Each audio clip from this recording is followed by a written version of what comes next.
Yeah, I'm already planning another trip. So about a month ago, I went to Las Vegas for the first time, and this place was amazing. I've always wanted to go to Las Vegas because it seems like a playground for adults. Like right now, I'm single, I don't have any kids. I just always wanted that stereotypical Las Vegas experience, and this was the most fun that I've had in years. This was my first real adult vacation, which I was a little nervous about. This was my first time on an airplane. Yes, I'm scared of heights. I don't care if you laugh. So I'm from Richmond, Virginia. I was leaving out in Richmond International Airport. Like I said, this was my first time on an airplane, and my airplane was taking off at 6 a.m. and I was terrified. I might have slept like an hour and a half the night before because I was so scared of flying. I did fly Spirit, which wasn't too bad, and on the low, I may or may not have screamed like a little girl during takeoff.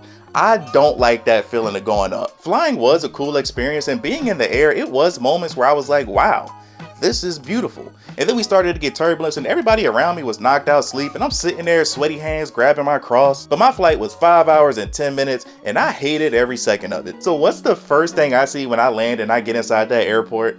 Slot machines. Slot machines are literally everywhere, and I landed in Las Vegas at 8 a.m. and my first time being in a major airport, I was surprised at just how busy it was. It was people everywhere, and I honestly was a little overwhelmed by just how big this place was. I was paranoid I wasn't gonna find my bags. Finding the Uber and the Lyft pickup wasn't too hard. I mean, there's literally signs everywhere. I landed at 8 a.m. and I waited to call my Uber until 9:30. That Uber pickup spot was so packed. As a guy who never really traveled, I was a little overwhelmed. The pickup was simple. My Uber driver was this nice woman. I forgot her name, but she was amazing. I stayed at the MGM Grand, and you walk through the doors into this giant lobby, and this place is beautiful. It's like 10 a.m. It's people everywhere. They have this beautiful lion in the heart of the lobby, and an even better one outside the building. So I walked around the casino floor, and this place is massive. It was so many different restaurants to choose from, so many bars to go inside of. Games are obviously everywhere. I didn't see the show, but it's a beautiful statue of David Copperfield in the middle of the floor. I want that same exact statue,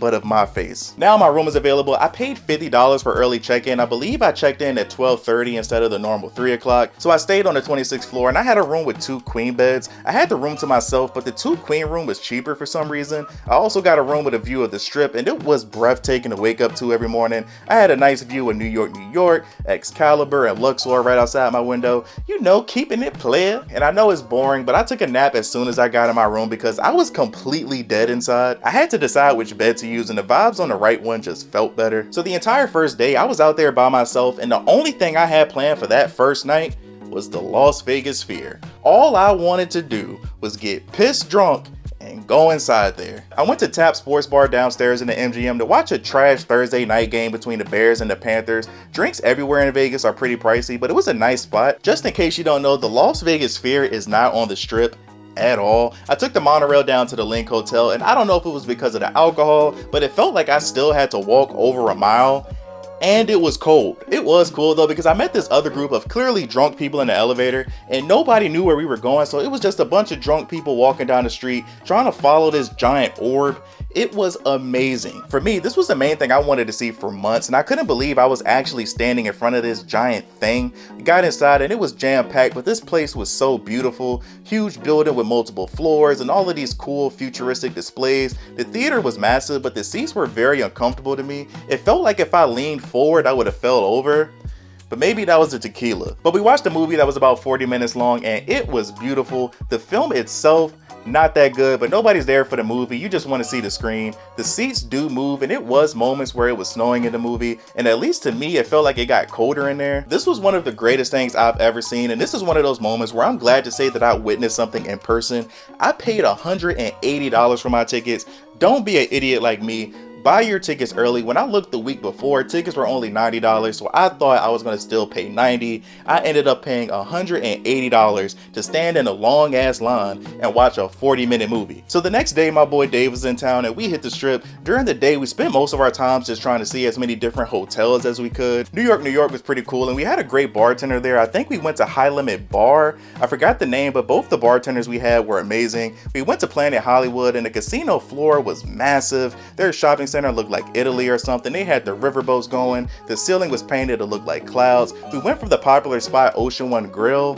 I ain't like it. So just like everyone going to Las Vegas, I went on Google and I typed in cheap food and drinks. Everything in Vegas is expensive, so that restaurant is so popular because for lunch, all of their food items are $5.99. If you need drinks, you can get 3 alcoholic beverages for $12. I got a burger and fries, I think 3 chicken tacos and nachos. My friend Dave also got tacos. That food tasted like cardboard. The bread on my burger was hard, the patty had no flavor, the tacos had no flavor. My friend said his food also tasted plain. The best part of my meal were the fries and the nachos. Also, my fork had some weird leftover white stuff on it as soon as I took it out the napkin. I don't know what the hell that was. The place was really packed because of the lunch special, so if you plan on going, I recommend getting there early. The food was only $5.99, so you get what you pay for.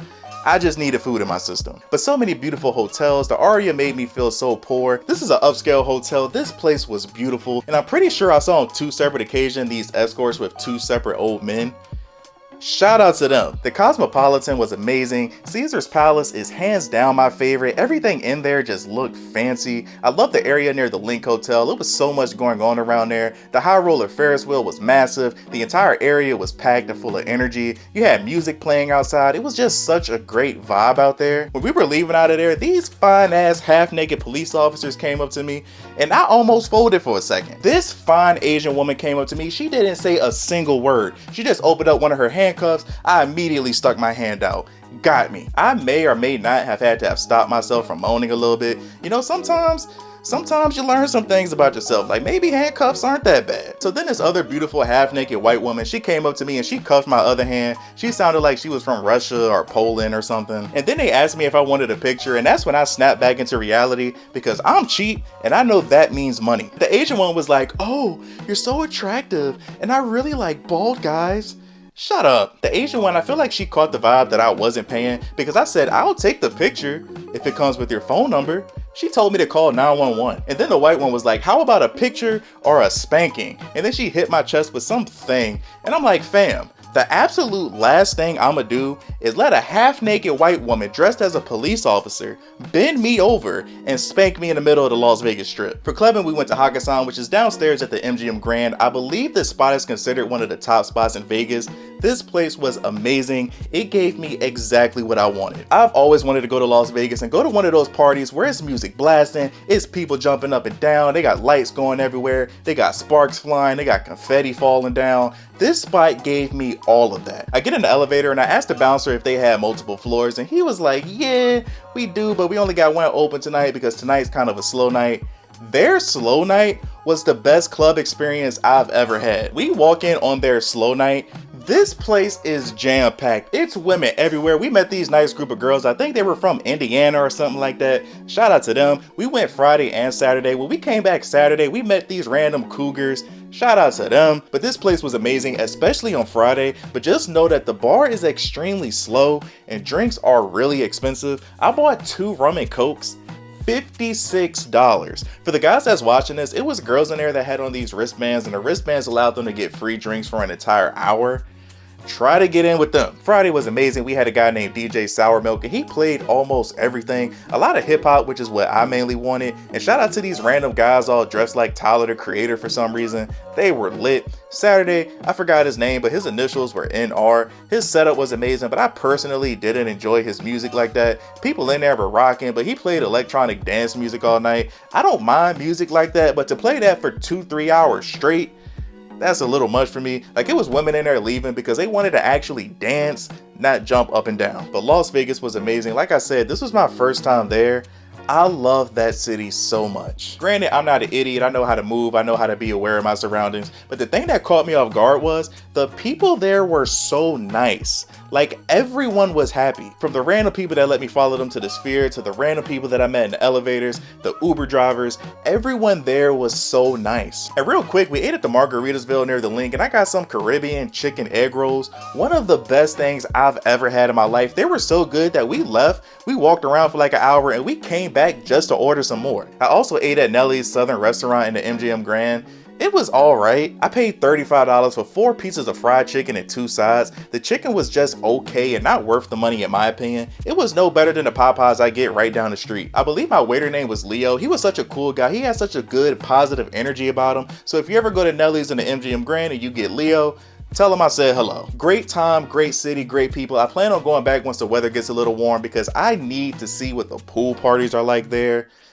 Because God bless. But thank you guys for watching. Like, subscribe if you're new here. We talk about a bunch of different things on this channel. I plan on doing more Vegas videos. I just don't want to flood my channel with them all at the same time. But in the comment section, let me know if you have any experience out there, if you have any recommendations for the next time that I go out there, or if you're just planning on going out there next year. You never know. You might see me out there. I might buy you a drink. I'm lying, I'm not gonna buy you a drink, I'm too cheap for that. But I had such a good time that if I do go back, my next trip might be a solo one, so I might need some people to hang out with. But love you guys, tell someone you love them. Until next time, see you in the next life.